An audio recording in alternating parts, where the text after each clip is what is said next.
Hi, I'm Tony Antonelli of the STS 132 crew, and you're watching NASA TV.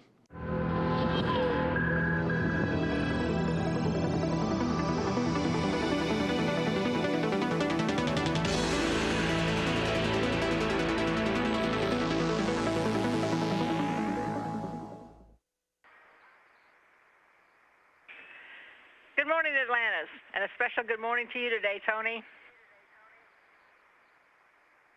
Hey, good morning, Houston. It's a great morning up here, and thanks to my family, Janine, Michael, and Danny. This is Mission Control Houston. You're seeing a live downlink from the orbiting complex now making its way over Mongolia. That last call from Capcom, Shannon Lucid up to the on-orbit crew regarding a configuration to the H2 tanks, the hydrogen tanks.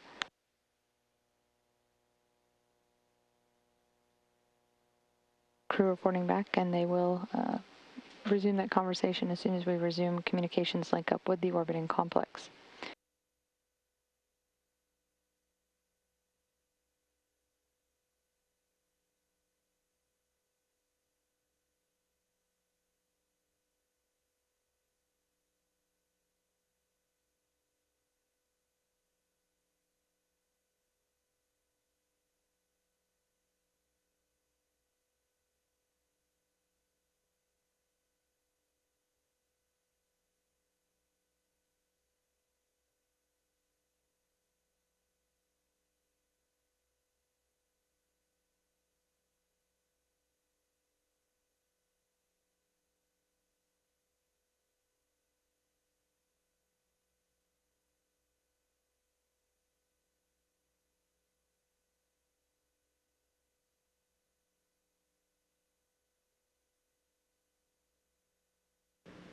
Okay, I think we're ready for questions here.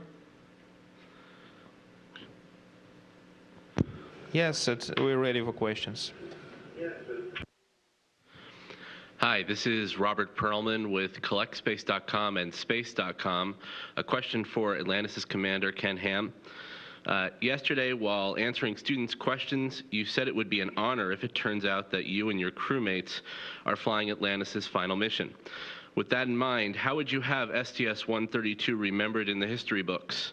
What, to you, has been the highlights of the past 10 days that you feel set apart STS-132 as a mission suiting an orbiter's final flight? Good question, Robert. I don't want to or hope that we set ourselves aside as a different or better, if you will, crew mission than any other mission that was on Atlantis. One of our objectives from the very beginning, like we talked about pre-flight, was to get our job done professionally, get it done correctly, get it done on time, and then also have a lot of fun doing it, and hopefully show that fun to the rest of the team and everyone else involved, because there certainly are thousands of folks involved in the mission. And I have a feeling, I don't know, we won't know until we get back on the ground and really talk to the team, but I think we did share the fun and share the enthusiasm of the whole experience of flying in space. And that's the way I would like this flight to be remembered. Thank you. And for Garrett Reisman, during your spacewalk on Friday, we watched as you and Mike floated into Atlantis' payload bay. And on your way to the aft deck windows, you climbed over the tool stowage assembly in which NASA has packed mementos meant for employees and agencies partners to mark the shuttle program's end. Can you share what you are bringing back, or what you choose to bring back from this mission as your personal memento of your time on Atlantis, the STS-132 mission, and your last shuttle flight? Thanks.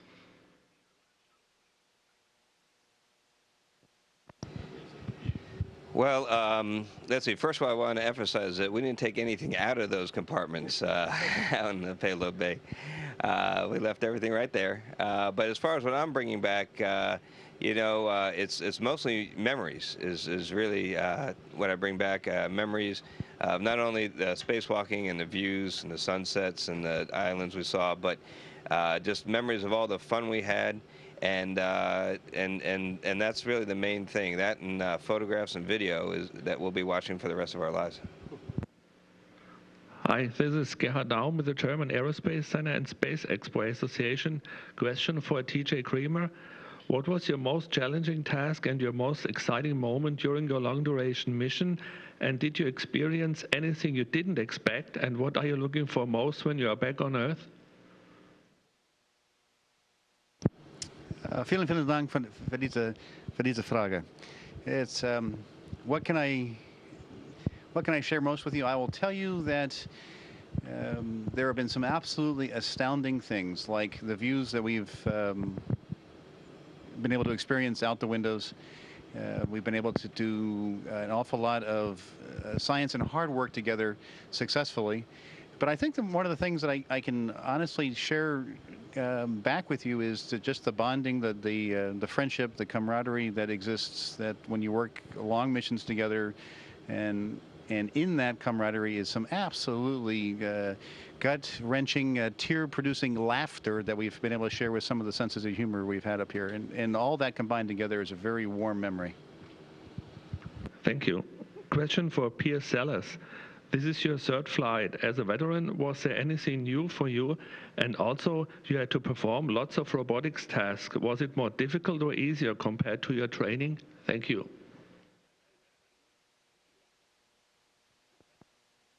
Well, to answer the first question, yes, it was very different for me. The other two flights I came up, the inside of station pretty much looked the same. It was about 1/3 the size it is now. This place is now a palace. It's huge, and I've had a great fun exploring it. We're seeing station in pretty much its final form, and it's really magnificent. As for the robotics, it was wonderful. I was down there in the belly turret of the station, this glass dome underneath all day, getting a suntan, waving the arm around. It was a lot of fun, and me and Tracy had a wonderful time doing that.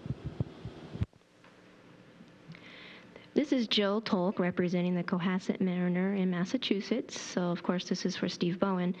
From your perspective on orbit right now, what thoughts and feelings about your final shuttle flight and EVAs would you like to share with residents of Cohasset and the rest of New England?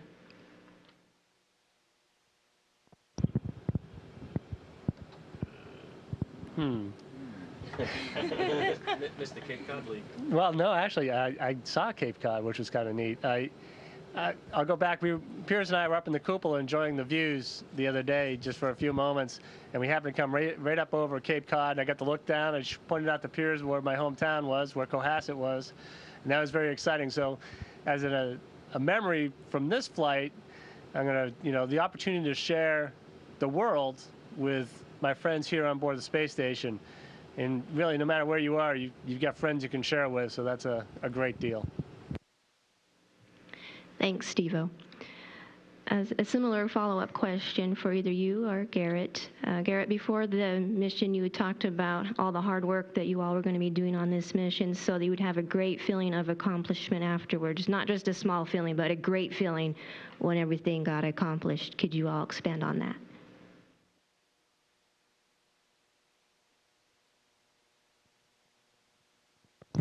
Yeah, we've talked a lot about having fun up here, but I think the main reason we're all having so much fun is that everything went pretty smoothly on the mission, and we accomplished all of our objectives, and there's nothing like a little success to make you have a really good time. So, yeah, I was hoping that after all this hard work, not just obviously by us, but more importantly by all the people on the ground, that made it all possible and worked out all the engineering details, we had a lot of success, and that's something that was that's what I was talking about before, that I was hoping to have this feeling, and I've got it.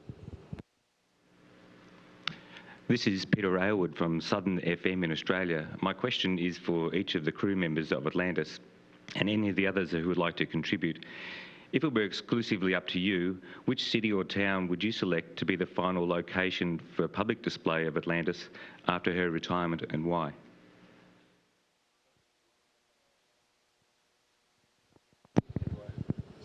That's a great question. I'm glad Garrett's not answering it.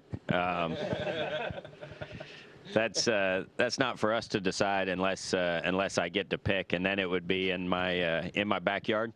I get plenty of letters from my homeowners association about leaving my garbage can out and not keeping my grass trimmed, but that would, if I got Atlantis parked in my backyard, that'd make all those letters just kind of disappear. Thank you.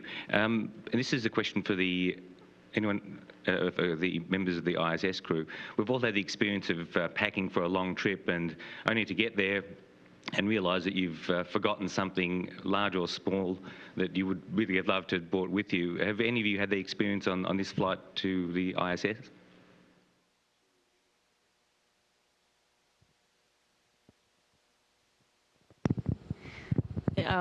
I forgot to bring sweats, something to keep me warm, other than the work pants that I have every day. But I'd have to say that you're taken care of very well up here. We have so many people that are looking out for us on the ground to make sure that not only are we accomplishing our mission and being able to take care of this place, but that we're taking care of ourselves too, because this really is our home away from home. So I wouldn't say that we're missing too many things up here, except our families. Mark Carreau for Aviation Week. I have a question for Piers and Garrett. Both of you have flown to the space station in the past in different capacities. I wonder if you can draw from that perspective and what you have seen about the Earth on this mission, and tell us if you have any impressions that seem remarkable or memorable from the differences. Thank you. I'll give you the short answer before I hand over to Garrett for the long answer. No. No, the main impression I got was sitting in the cupola for hours is really how small the world is.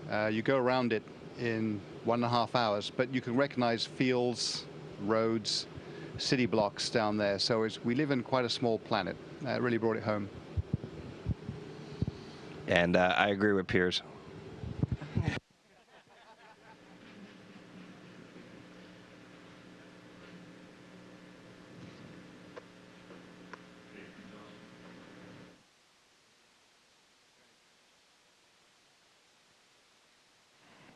Atlantis ISS, this is Houston ACR. That concludes questions from the Johnson Space Center. Please stand by for a voice check from KSC-PAO. Atlantis ISS, this is Kennedy PAO. How do you hear me? And radio loud and clear, KSC. Hello, this is Marcia Dunn of the Associated Press for Commander Kotov and any of the other station crew. You mentioned the other day how scary the oil spill looked in the Gulf of Mexico, and I'm wondering, could you describe it? What does it look like? Does it look like a brown stain against blue water, or use your own words? Hey, Masha, good to talk to you. Yeah, the oil spill, we are watching from above every day, and it's kind of sad to see the beautiful sea is kind of tinted. And these days, the stain kind of spread around to the south, and I heard it's going to migrate to the Atlantic side, but we're just hoping the quick recovery watching from above. Another question for you, Suichi. You're the king of space twittering. You're posting so many pictures and so many words. How is it for you having that kind of access to social media from the space station? And do you find it rather entertaining? Well, thank you. First of all the kudos to the engineer who made it possible, and also like my personal thanks to my crewmate TJ Creamer, who worked very hard to make it happen. I'm just a user. He's actually the background engineer to make it possible. And my message to you guys is, look, the Earth is beautiful, and I just want to share the pictures. And I'm not the best photographer. There's other people who took a better picture, but I like to just share how the regular person come up to the space station and see this beautiful view, and just want to share the view. So I'm really happy to have a chance to share the nice, beautiful photographs with you guys. And one more question for Commander Ham. You mentioned that how much fun you've been having. What was the most fun that you, as all 12 space flyers, have had in the last week? Yeah, well, Marcia, I probably can't reveal some of the best fun that we had up here. But seriously, I think it was TJ that might have mentioned it earlier. It's spending time with this group of people, and that's all 12 of us. We've bonded up here in space, which is an interesting experience. And I think part of that comes from working really hard and then having pride in your own success. Sort of sets up the human emotion for being happy and being happy together. And there are some senses of humor on this crew that are excellent, to be kind, I guess. We've had a lot of fun laughing together. Hi, guys. It's Bill Harwood, CBS News. One for TJ, just to follow up an earlier question. What are you looking forward to? What are you going to miss? And what are you looking forward to when you get back to the ground, please? What am I going to miss is probably be easy. It's we've been up here 5-ish months, and right now you kind of go, I'm finally getting the hang of this, and it's kind of sad to be departing that operational world that I so enjoy and love, as well as just the camaraderie that we share with our crewmates. What I'm looking forward to, of course, is getting back together with family and friends. Specifically, though, I really like to drink something not through a straw and have the food stay on the plate for a change. I can understand that. One quick one for Commander Kotov. Can you give us a snapshot of how is Rosvet doing? You mentioned some shavings the other day. I'm assuming that's filtered out by now. Maybe give us your impressions as commander of the new module. Thank you. And thank you for this question. That's the new module Rosvet looks really good, and he's still packed with cargo that Atlantis brought up with this module, and we work very hard to unload this module. But in any case, it's excellent extra volume, and especially this module is designed specifically to be a Russian science laboratory. So we're really looking forward to utilize this module in the future. Thank you.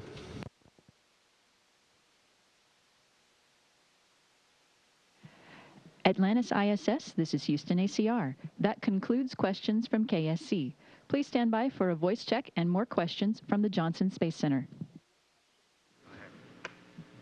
And Atlantis ISS, once again, how do you hear me? And Atlantis ISS, once again, how do you hear JSC? Really loud and clear. Hi, Robert Perlman with CollectSpace.com and Space.com once more, with a question for Mike Good. You entered space on the anniversary of the last Saturn V launch, which was also the liftoff of the first U.S. space station Skylab. That somewhat parallels your own and your crewmates' flights, which is planned as the last for Atlantis, but it is one of the last of the shuttle program. And now you're flying when the International Space Station's assembly is nearly complete and science operations are about to begin. So as your mission comes to a conclusion, can you share if this feels more like the beginning of an end or the end of a beginning?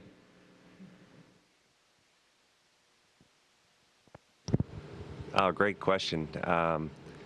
It's definitely the beginning of the end here for the shuttle program. And I think as our Commander Ken Ham put it so eloquently yesterday when we were talking with some of the kids, that unfortunately this is necessary for us to move on. You know, the shuttle's an incredible vehicle. You know, it has a payload bay, it has an airlock so we can go out and do spacewalks. It has a robotic arm, it has an unbelievable capability, but it is limited to low Earth orbit.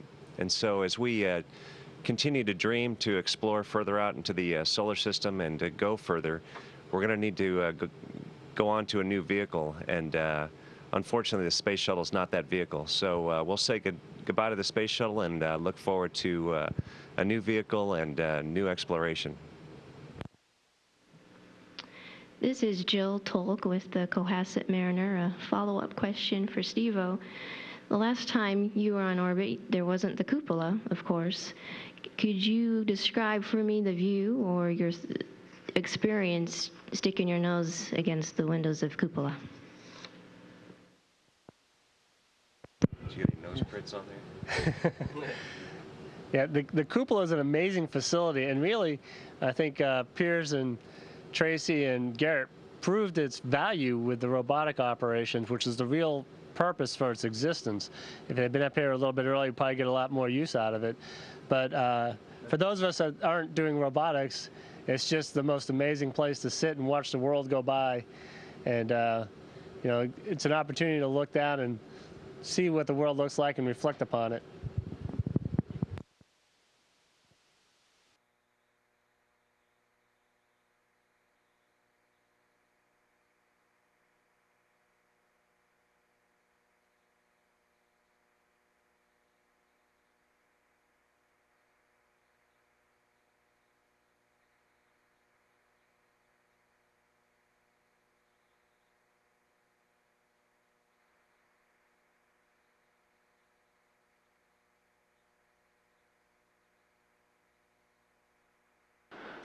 The coast of France, just to the north of Bordeaux, as the space station and space shuttle track easterly across the central portions of France.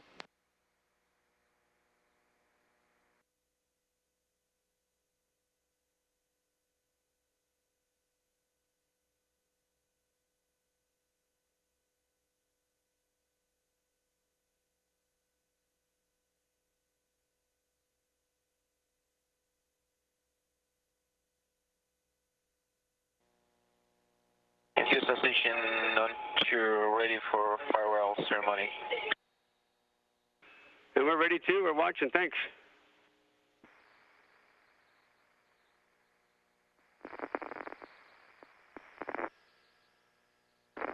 And this is time when we have to say goodbye, our friends, our colleagues, the excellent crew of Shuttle Atlantis that did an excellent job performing 3 EVAs, installing the new Russian module, and just having the fun, enjoying the living on station and working in space.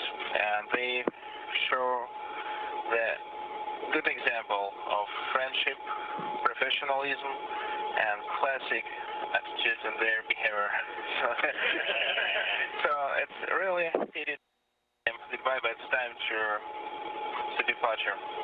So again, thank you, Ken, thank you, all crew, thank you for your excellent job, for your patience, for your work, for everything. We enjoy working with you.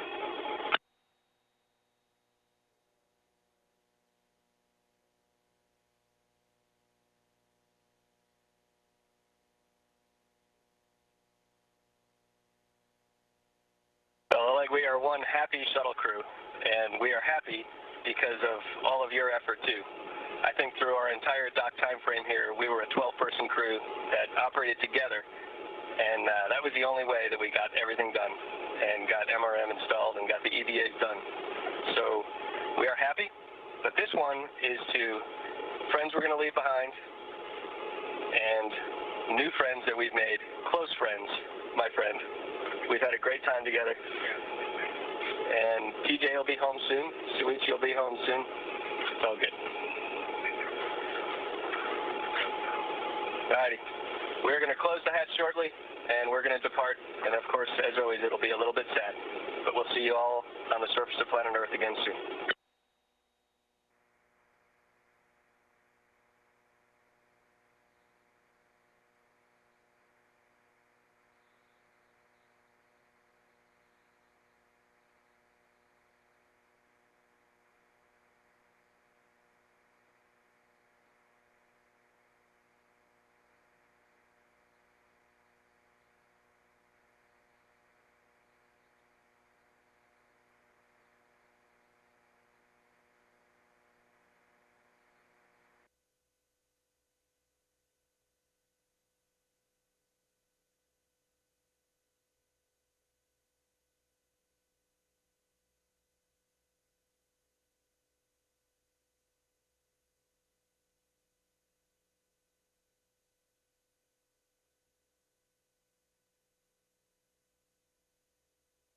Once again, this is a view from inside the orbiter docking system ring inside Atlantis's payload bay that is connected to the station at this point in time. You will see the image change every few seconds.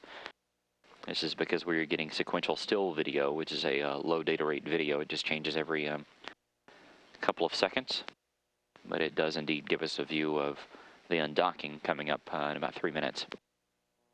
Atlantis now bidding farewell to the International Space Station. This shuttle has served as an important tool in the construction and the assembly sequence of the International Space Station. Atlantis delivered the U.S. Destiny Laboratory back in 2001, also the Quest airlock in that same year. It has delivered several of the truss segments of the station, the Columbus Laboratory, and of course the Rosvet module, the brand new piece that it delivered on this mission. 5 feet away from the station, you're getting a good view of pressurized mating adapter number 2 there. That is the center dark section there on the end of the Harmony node. To the left and the right.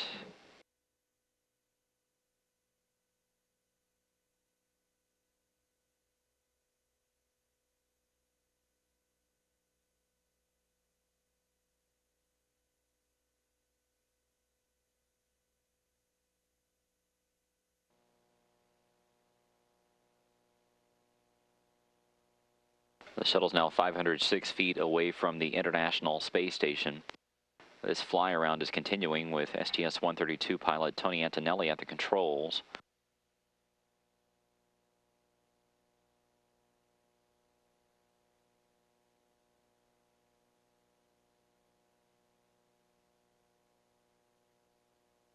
Antonelli is flying Atlantis up over the first quadrant of this entire circle that he will steer Atlantis.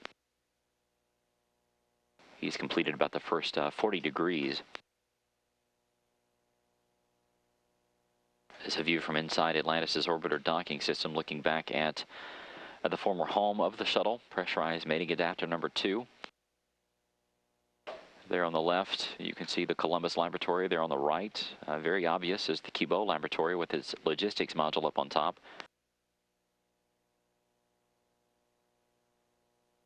This is a view of Atlantis with its open payload bay doors. Down inside is the integrated cargo carrier, the only piece that Atlantis is bringing back home. The old batteries that the crew swapped out during 2 of the spacewalks of this mission are on the back side of it. The robotic arm there extended out over Atlantis' left side with the orbiter boom sensor system still attached to it, crossed back over the payload bay.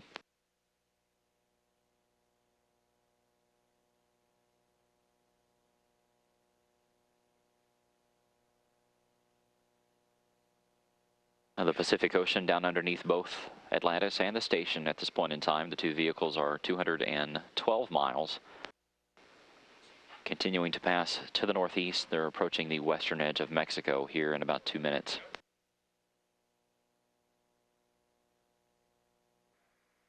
There you can see the Progress 37 that is currently docked with the Piers docking compartment. At the very back toward the lower center part of your screen, you can see the Soyuz TMA-17. And then there on the right is the brand new Rosvet module, which is now attached to Zarya. That, of course, came up with Atlantis during this mission, and the crew installed it as they were docked with the International Space Station.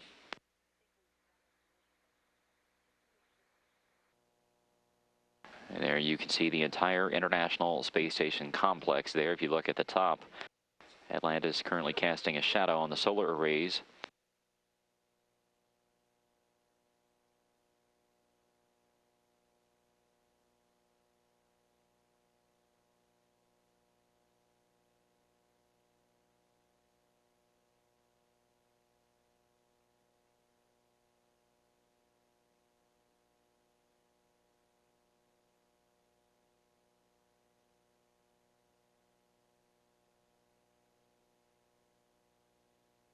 The team here confirming that the fly around has begun.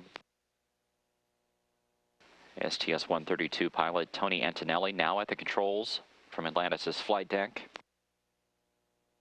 He will begin to fly Atlantis around the entire circle of the International Space Station. The 2 vehicles are currently out over the Pacific Ocean. They are bearing down on the western edge of Mexico here in a few minutes. And they'll be crossing over North America as this fly around takes place.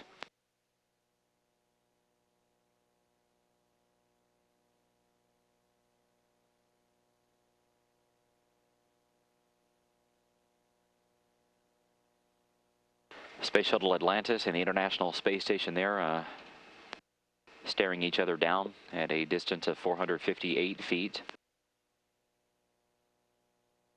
Once again, pilot Tony Antonelli at the controls of Atlantis beginning this fly-around procedure. The first rays of sunshine there hitting the upper atmosphere of the Earth as the station and the shuttle are out over the Pacific Ocean.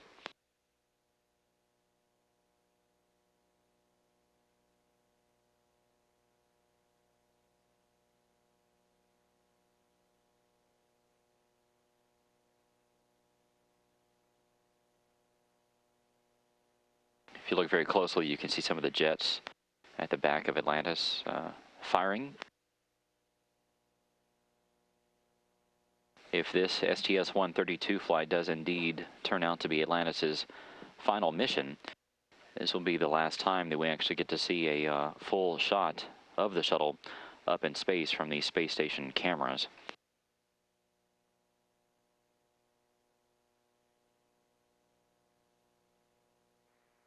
Atlantis now outside of 600 feet away from the station. This 360-degree maneuver with STS-132 pilot Tony Antonelli at the controls is continuing.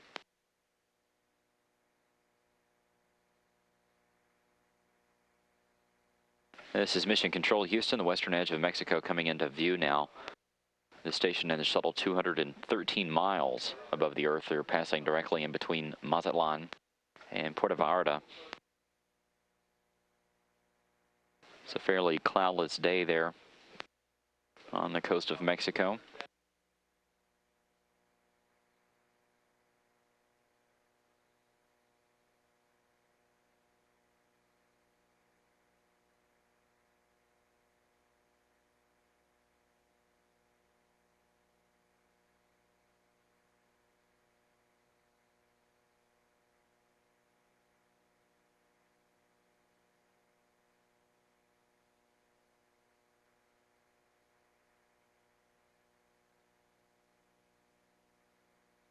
Atlantis now 650 feet away from the station.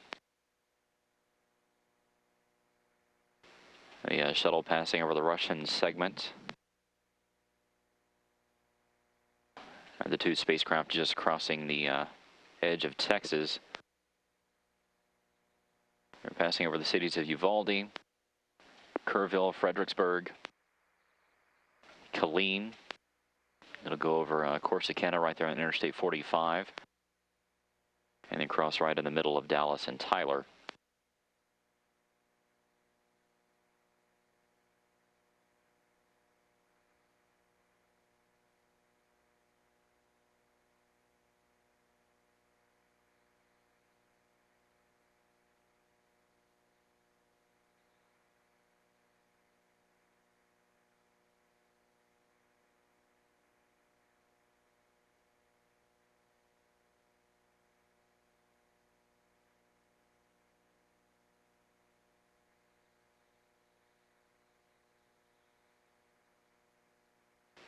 The shuttle passing over the Russian segment. And the two spacecraft just crossing the edge of Texas. They're passing over the cities of Uvalde, Kerrville, Fredericksburg, Killeen. It'll go over Corsicana right there on Interstate 45. And then cross right in the middle of Dallas and Tyler.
Now 684 feet away from the station, Atlantis continuing to perform this fly-around maneuver with STS-132 pilot Tony Antonelli at the controls from the flight deck. The two spacecraft just passing from Texas into Arkansas, going over Hot Springs at this point in time.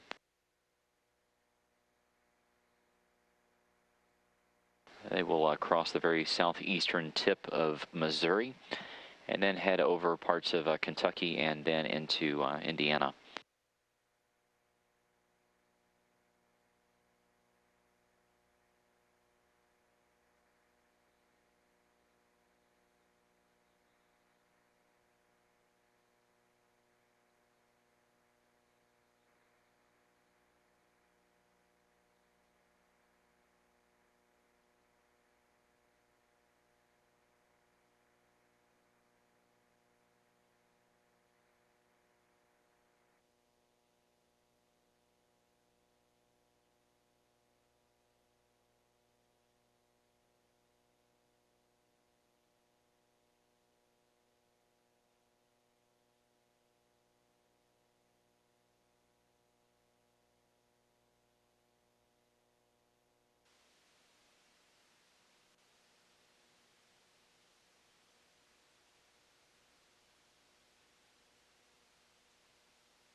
Atlantis Houston for Piers and CGBA.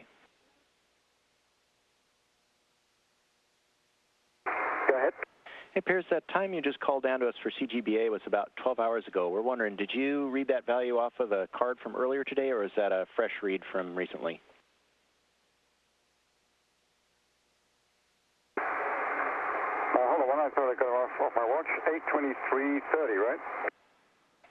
Yeah, the time you read was 8:11:37. Apologies. 8:23:30. Thanks, Piers. That clears it up.